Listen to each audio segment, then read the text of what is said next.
Magiging teacher ka. Tutulungan kitang tuparin ang pangarap mo. Ako, Ma'am Dayan, sobra-sobra na po yung binibigyan niya sa akin. Hope, maliit na bagay lang yan. Kung yung ibang tao nga tinutulungan ko, ikaw pa kaya? Ay parang anak ko na rin. Ako, Ma'am Dayan, hindi naman po kailangan gawin yun. Gusto ko at gagawin ko. Dahil alam kong deserving ka. Salamat po.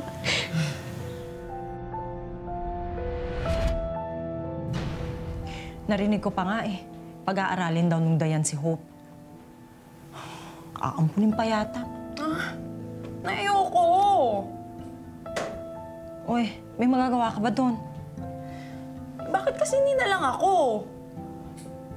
Eh, hindi nga ikaw ang siniswerte.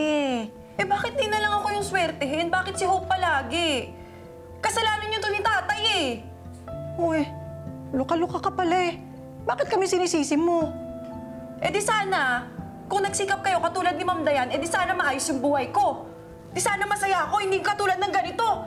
Lugmok! Uy, Carnation ha. Yung tono mo, ayusin mo. Nay, gumawa naman kayo ng paraan. Ano bang gusto mong gawin ko? Kahit ano, Nay. Basta tulungan niyo lang ako. Nay, karapatan ko yun bilang anak. At obligasyon niya yun bilang mga magulang ko.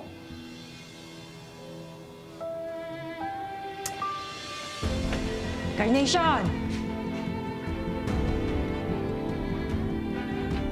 Carnation!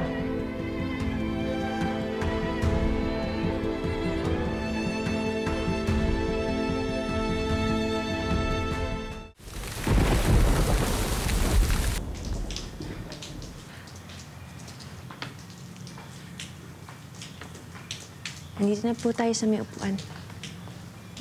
Ito po, dahan-dahan. Ayan. Ayan na po kayo mo po. Ayan. Hope, Ma'am, ano nga palang size ng paa mo? bakit po, Ma'am? Naisip ko kasing bilan ka ng sapatos. Ibabagay ko dun sa damit na binigay ko sa'yo. By the way, nasukat mo na ba?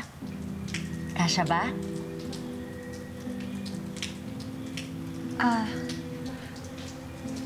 Opo, Ma'am. Ang ganda nga po eh. Bagay po sa akin. That's good. Siyempre, para makompleto, may ibibigay pa ako sa'yo. Accessory. Akin na yung kamay mo.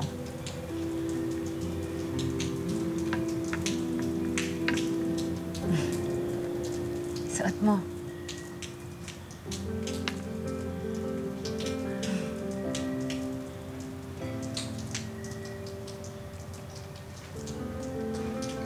Nasuot mo na ba?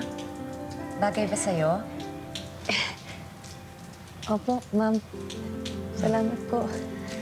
Alam mo, Hope, mahalagang nag-i-invest ka para sa sarili mo. Para sa future mo.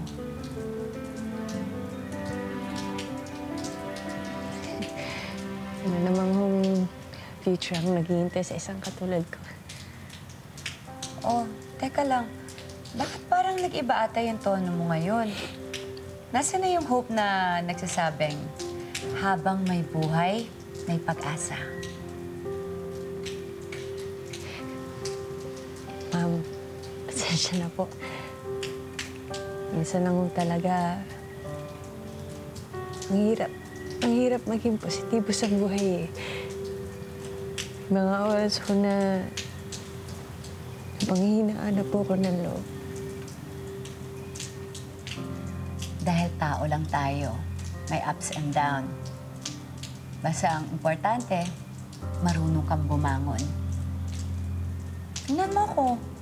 Di ba, nung kailan lang, lugmok na lugmok ako.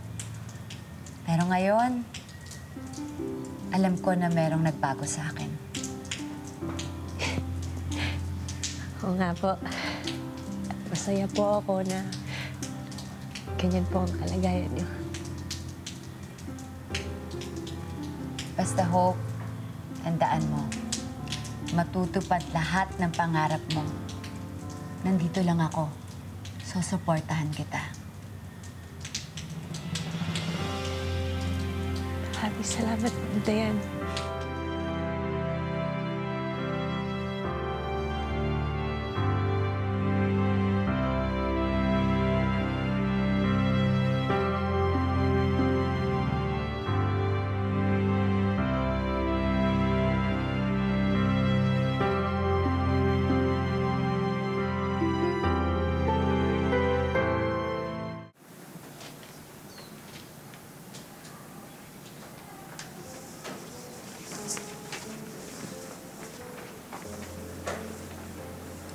Nay,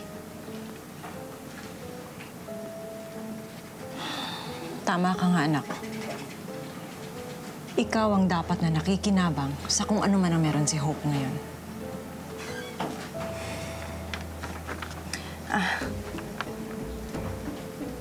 Nay, napakaswerte talaga ng bruhang yun. Ayan o, tignan nyo. Nag-research ako tungkol kay Ma'am Dayan at yan yung lumabas na resulta. Ay, napakayaman naman pala talaga nun. May-ari sila ng isang malaking pharmaceutical na kumpanya.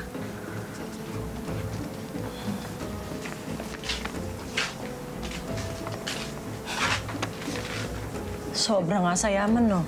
At marami pa siyang charities, Nay. Naku, kaya tiyak matulungin talaga.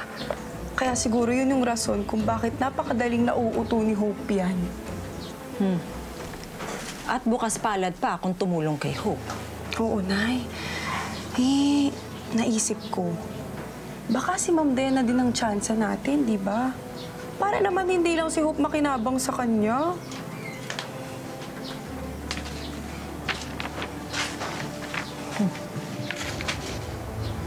Huwag kang mag-alala, anak. Kikilalanin ko pang mabuti itong si Ma'am Dayan. Aalamin ko kung paano pa natin siya mahuhut-hutan.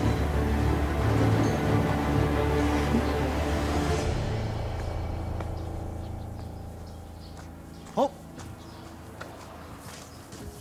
Hope, please. Please. Please, kinausap ko na si Aika. Nilinaw ko sa kanya na hindi kami. Sir, ba't niyo po ba sinasabi sa akin to? Kasi importante ka sa akin, Hope. Seryoso ako. Gusto kita.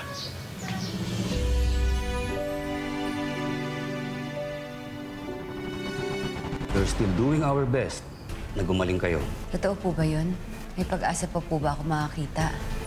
Kuya, sa terminal ho ng unang lahi.